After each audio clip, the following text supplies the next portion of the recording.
بسم اللہ الرحمن الرحیم۔ السلام علیکم ورحمۃ اللہ وبرکاتہ۔ دوستوں، میں محمد دل نواز حاضر ہوں اپنے چینل حرف دل نواز سے آپ سب کی خدمت میں، اور آج میں ایک کتاب ہے میرے پاس، یہ دیکھ سکتے ہیں آپ، حیات علامہ اقبال، جو کہ آغا اشرف صاحب نے اس کو ترتیب دیا ہے۔ اس میں جو بھی باتیں ہیں، جو بھی کہانیاں اس میں ہیں، سٹوریز، وہ سب ریئل اور 100% اوتھینٹک ہیں، کیونکہ آغا اشرف صاحب ایک بڑا نام ہے اردو دنیا میں۔ تو آج میں علامہ صاحب کا تھوڑا سا تعارف کروانا چاہوں گا، پہلے ان کے خاندان سے۔ یہ اس کتاب سے میں جو بھی بات کروں گا اس کتاب سے کروں گا، اس کے علاوہ نہیں کوئی بات کروں گا میں دوسری۔ تو دوستوں، علامہ اقبال کے، اگر علامہ صاحب کے خاندان کے بارے میں اگر ہم بات کریں تو علامہ اقبال کشمیری برہمن خاندان سے تھے، جس نے 18ویں صدی کے آغاز میں اسلام قبول کیا تھا۔ اور جیسا کہ آپ نے سنا کہ علامہ صاحب جو ہیں وہ کشمیری برہمن خاندان سے تھے، لیکن 18ویں صدی کے شروع میں، آغاز میں، ان کے خاندان نے، ان کے آبا و اجداد نے اسلام قبول کر لیا تھا اور اللہ کی وحدانیت کی گواہی دے کر کلمہ پڑھ لیا تھا۔ علامہ اقبال کے جدہ اعلیٰ حضرت بابا لوہی جج تھے۔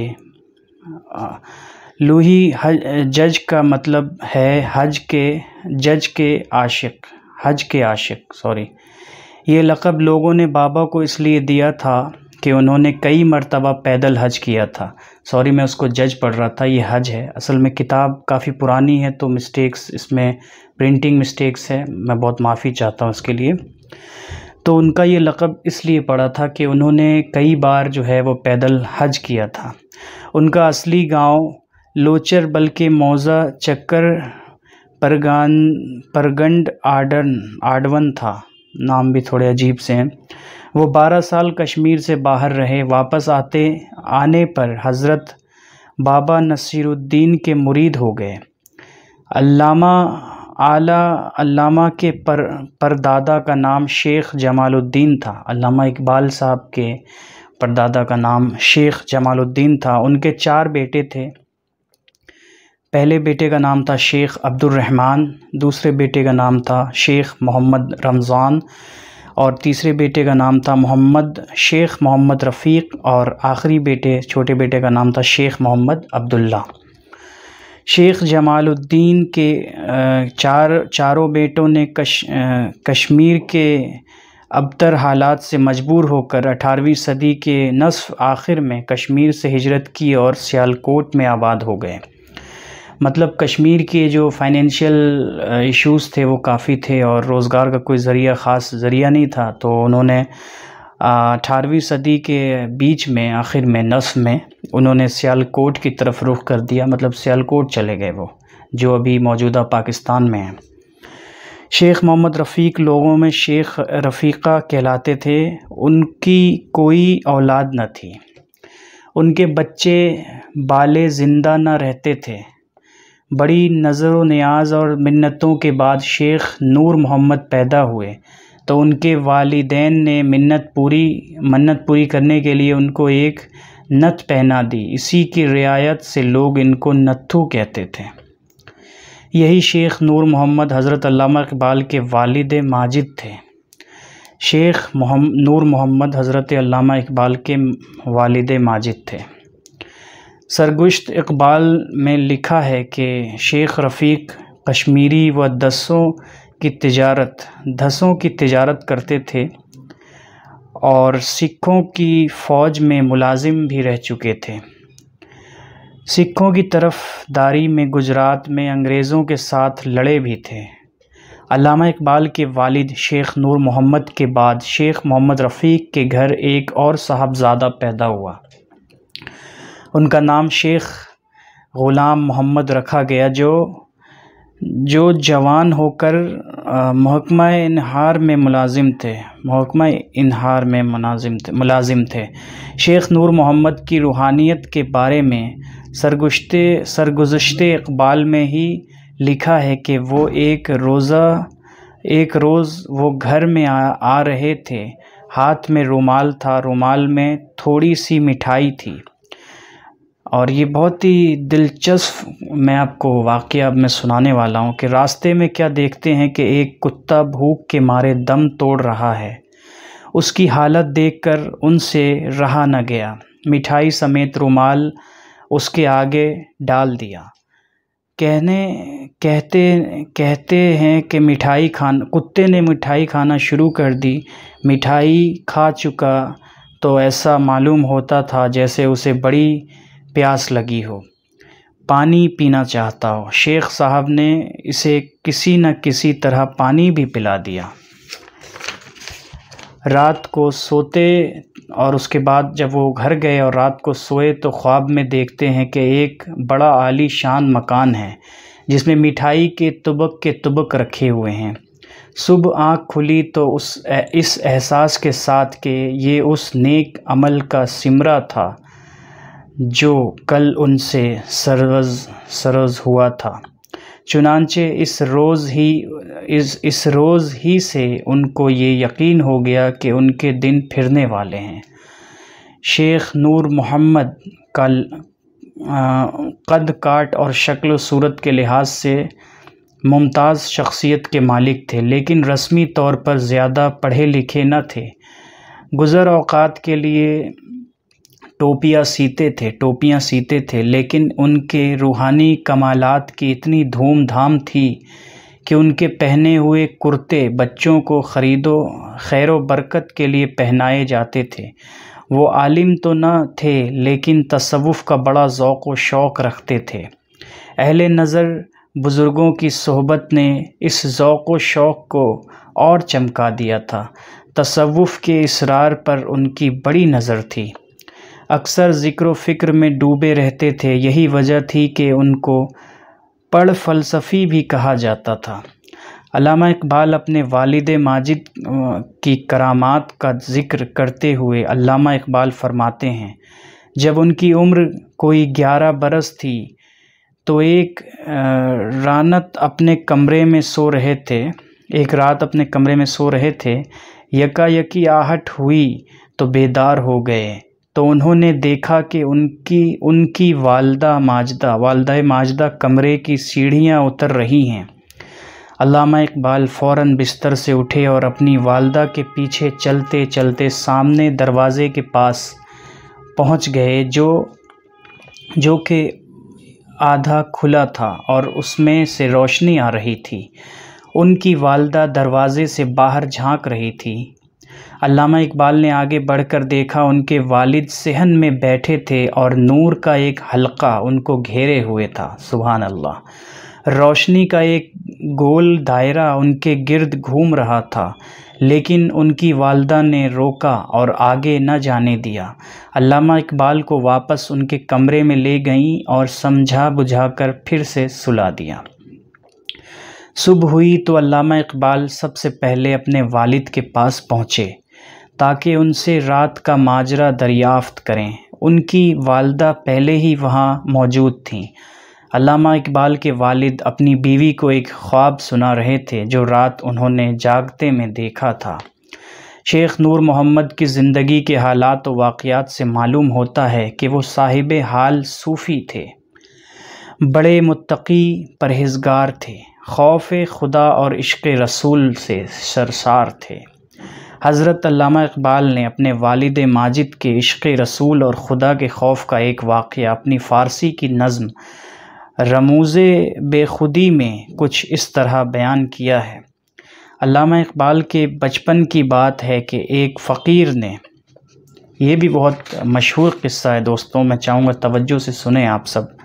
علامہ اقبال کے بچپن کی بات ہے کہ ایک فقیر نے دروازے پر صدا دی اور کچھ لیے بغیر ٹلنے کا نام نہ لیا تو علامہ اقبال کو غصہ آ گیا۔ طیش میں اس پر ہاتھ اٹھایا جس سے فقیر کی جھولی میں جو کچھ تھا زمین پر گر گیا۔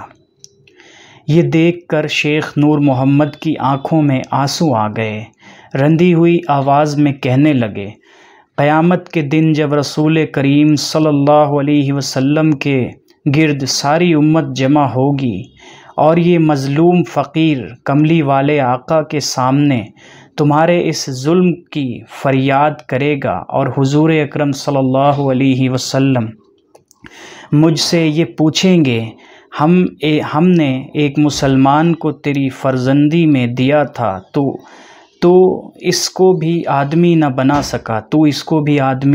سکا بیٹے تو محمد صلی اللہ علیہ وسلم کی امت سے ہے، تجھے اخلاق محمدی سے بہرور ہونا چاہیے۔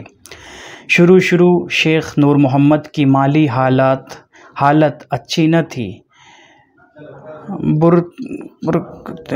کرتے اور ٹوپیاں سی کر گزارا کرتے تھے، لیکن بعد کو اچانک دن پھر گئے۔ شیخ صاحب کے دادا پردادا پیر تھے جن کا شیخ اکبر تھا۔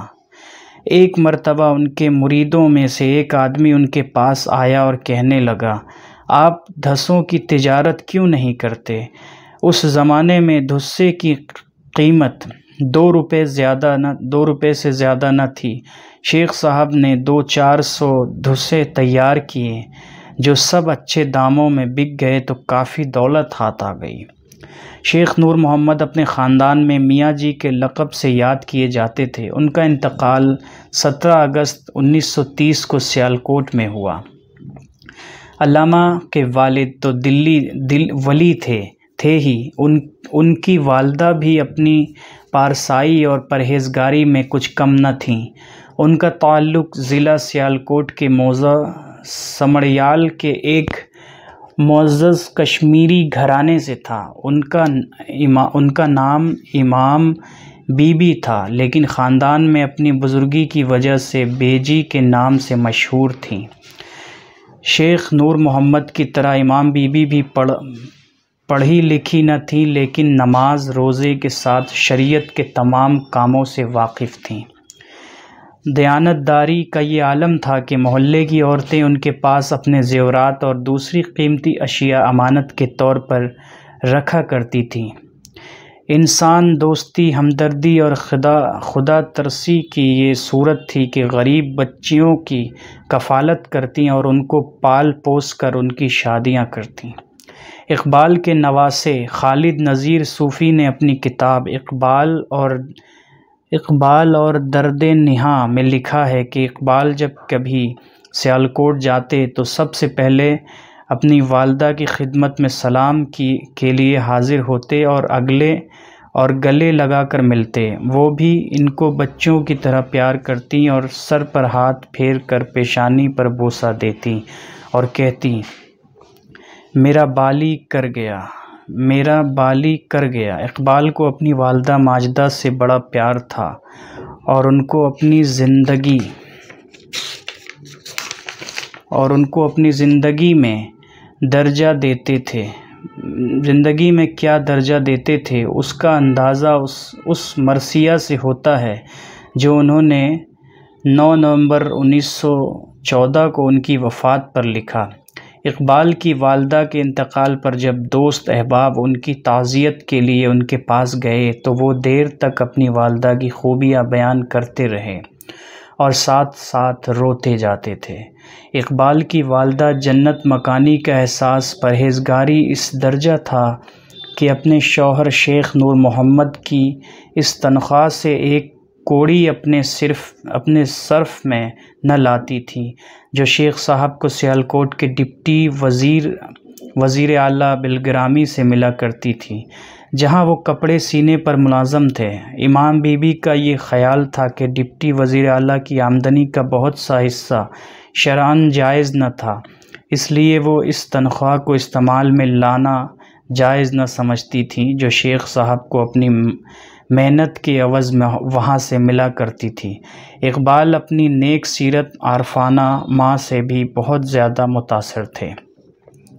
تو دوستوں، میں سمجھتا ہوں کہ یہ ویڈیو کافی لمبی ہو جائے گی، فی الحال کے لیے اتنا ہی، اور اس کے آگے ہم بات کریں گے پیدائش، بچپن اور تعلیم کے بارے میں کہ علامہ صاحب کی پیدائش کہاں ہوئی، پھر ان کا بچپنہ کیسا گزرا، پھر تعلیم کے لیے وہ کیسے سیالکوٹ میں تھے، پھر اس کے بعد لاہور گئے، پھر لاہور پہلے انڈیا میں تھا، ہندوستان میں تھا، پھر ہندوستان سے باہر وہ کیسے گئے، اور پھر جب وہ باہر جا رہے تھے آکسفورڈ میں، لندن، تو اس سے پہلے وہ دہلی آئے، ممبئی گئے، اور حضرت نظام الدین اولیاء رحمۃ اللہ علیہ کے دربار پر بھی گئے، اور وہاں پہ کلام بھی لکھا انہوں نے عرض مسافر کے نام سے، جو بہت مشہور ہے۔